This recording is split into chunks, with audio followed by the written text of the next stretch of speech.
الحمدللہ والصلاة والسلام علی رسول اللہ اما بعد فاعوذ باللہ من الشیطان الرجیم بسم اللہ الرحمن الرحیم۔ سورہ ابراہیم آیت نمبر 31 اللہ تعالیٰ فرماتے ہیں کل عبادی الذین آمنوا یقیموا الصلاۃ وینفقوا مما رزقناہم سرا وعلانیۃ من قبل ان یأتی یوم لا بیع فیہ ولا خلال۔ میرے بندوں کو کہہ دو کہ وہ نماز کو قائم کریں۔ نماز کو قائم کرنے کا مطلب یہ نہیں ہوتا کہ کبھی پڑھ لی کبھی نہ پڑھی۔ نماز کو قائم کرنے کا مطلب یہ نہیں ہوتا کہ 2 پڑھ لی 3 چھوڑ دیں۔ نماز کو قائم کرنے کا مطلب یہ نہیں ہوتا کہ دوستوں کی محفل میں بیٹھے ہیں تو چھوڑ دی۔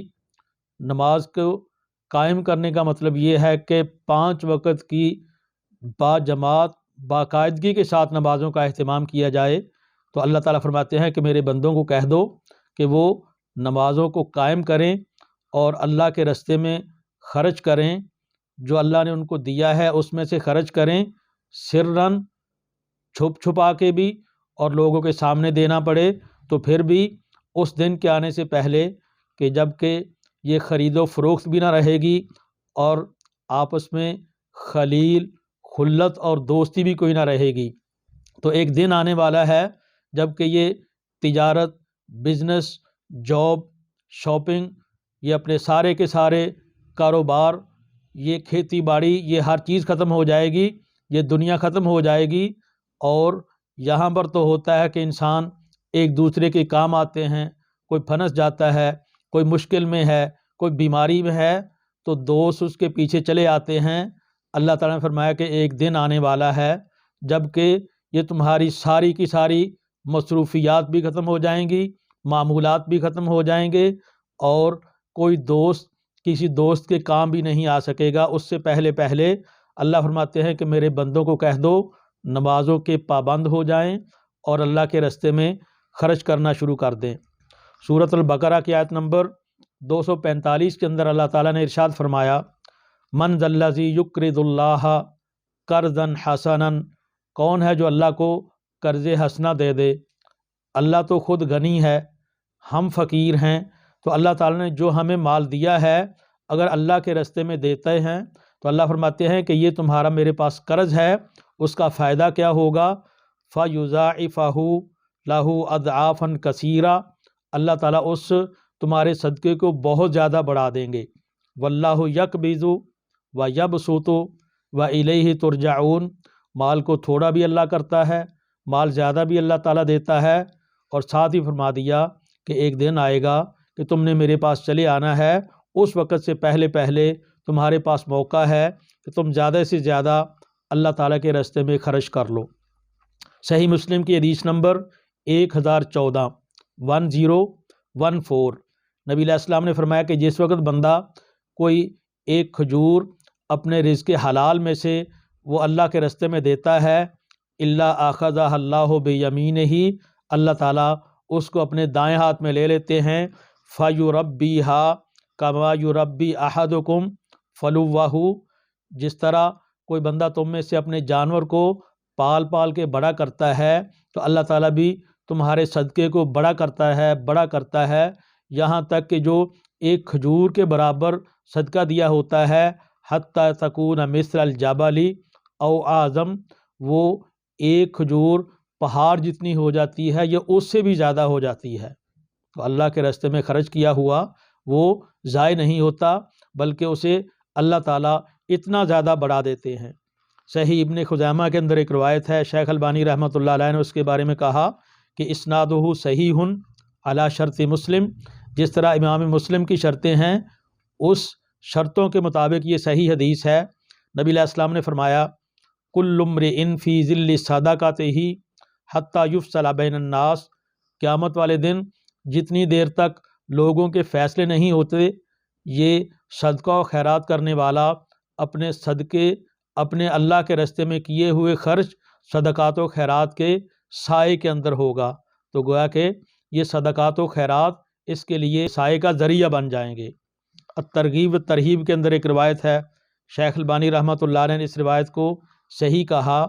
نبی علیہ السلام نے فرمایا کہ الا ادلک علی ابواب الخیر، میں تمہیں خیر کے دروازے نہ بتاؤں، نیکی کے رستے نہ بتاؤں؟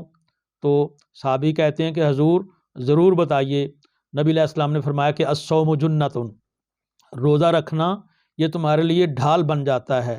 اور پھر فرمایا والصدقۃ تطفئ الخطیئۃ کما یطفئ الماء النار، صدقہ کرنا یہ گناہوں کو ایسے مٹا دیتا ہے جیسے کہ آگ کے اوپر پانی ڈالا جائے تو آگ ختم ہو جاتی ہے، اسی طرح صدقہ و خیرات کرنے سے گناہ دھل جاتے ہیں، گناہ ختم ہو جاتے ہیں۔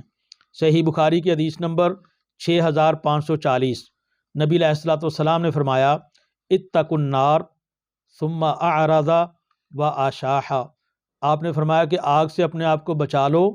پھر صحابی بیان کرتے ہیں کہ نبی علیہ السلام نے بیان کرتے کرتے ایسے ایک طرف دیکھنا شروع کر دیا، پھر اس کے بعد آپ نے فرمایا کہ اتقوا النار ثم اعرض واشاح، کہ آگ سے بچ لو۔ پھر نبی علیہ السلام نے ایسے ایک طرف دیکھنا شروع کر دیا، تیسری دفعہ پھر کہا، اور پھر ایسے نبی علیہ السلام نے ایک طرف دیکھنا شروع کر دیا، حتی ظننا انہ ینظر الیہا، صحابی کہتے ہیں کہ ہمیں یوں لگا کہ جیسے اللہ کے نبی علیہ السلام سارا وہ منظر دیکھ رہے ہیں۔ تو نبی علیہ السلام نے اتنی زیادہ تاکید کے ساتھ ایسے دیکھتے ہوئے فرمایا کہ اپنے آپ کو آگ سے بچا لو۔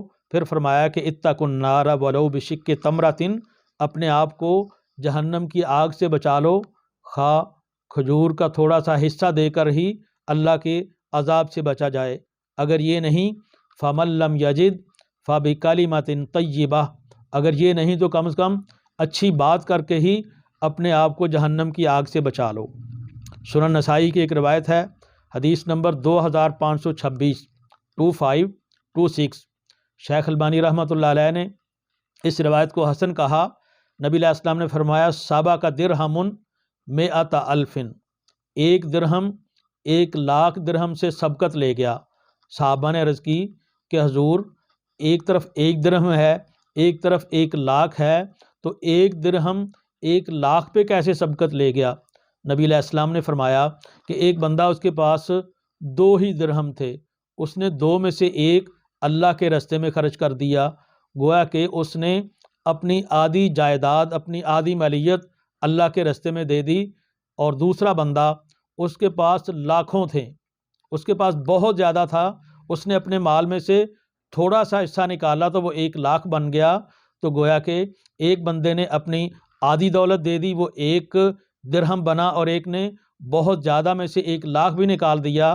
تو جس نے تھوڑا سا بھی خرچ کیا، اللہ تعالیٰ نے اس کو بھی اتنی قبولیت بخشی کہ نبی علیہ السلام نے فرمایا کہ ایک طرف 1 دینار ہے، وہ 1,00,000 دینار سے زیادہ اللہ تعالیٰ کے ہاں وزنی ہو گیا، قابل قبول ہو گیا۔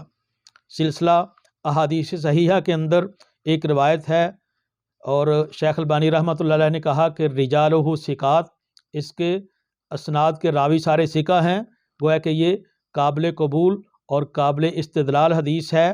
نبی علیہ السلام نے فرمایا کہ ان اردت تلین قلبک فاطعم المسکین وامسح رأس الیتیم، اگر تو یہ چاہتا ہے کہ تیرا دل نرم ہوا رہے تو پھر تو 2 کام کیا کر۔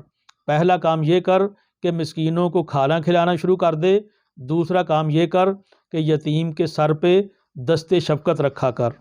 صحیح مسلم کی ایک حدیث ہے، حدیث نمبر 1892، 1892، ایک بندہ نبی علیہ السلام کے پاس آیا، بناقۃ مختومۃ، ایک نکیل ڈالی ہوئی اونٹنی لے کر آیا، اور اس نے کہا ھذہ فی سبیل اللہ، حضور یہ ایک اونٹنی اللہ کے راستے میں مجھ سے قبول کر لیجئے۔ تو نبی علیہ السلام نے فرمایا لک بہا یوم القیامۃ 700 ناقۃ کلھا مختومۃ، اس ایک اونٹنی کے بدلے تجھے قیامت والے دن 700 اونٹنیاں اللہ تعالیٰ دے گا، اور ساری کی ساری نکیل ڈالی ہوئی ہوں گی۔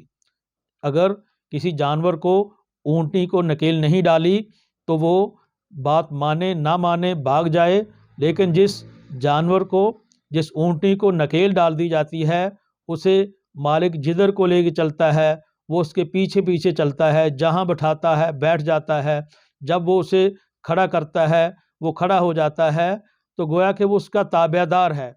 ایسا جانور تو نبی علیہ السلام نے فرمایا کہ تو نے نکیل ڈالی ہوئی تابع دار ایک اونٹنی دی ہے تو اللہ کے رستے میں تجھے قیامت والے دن 700 اونٹنیاں اس کے بدلے میں ملیں گی۔ اللہ تعالیٰ سے دعا ہے کہ اللہ تعالیٰ ہمیں بھی زیادہ سے زیادہ اللہ کے راستے میں خرچ کرنے کی توفیق عطا فرمائے۔ تھوڑا ہے، تھوڑے میں سے تھوڑا حالات اچھے ہیں، پھر بھی حالات اگر تنگی والے مشکلات والے آ جاتے ہیں تو پھر بھی اللہ کے راستے میں خرچ کرتے ہی رہنا چاہیے۔ اللہ تعالیٰ عمل کی توفیق عطا فرمائے۔ وآخر دعوانا ان الحمد للہ رب العالمین۔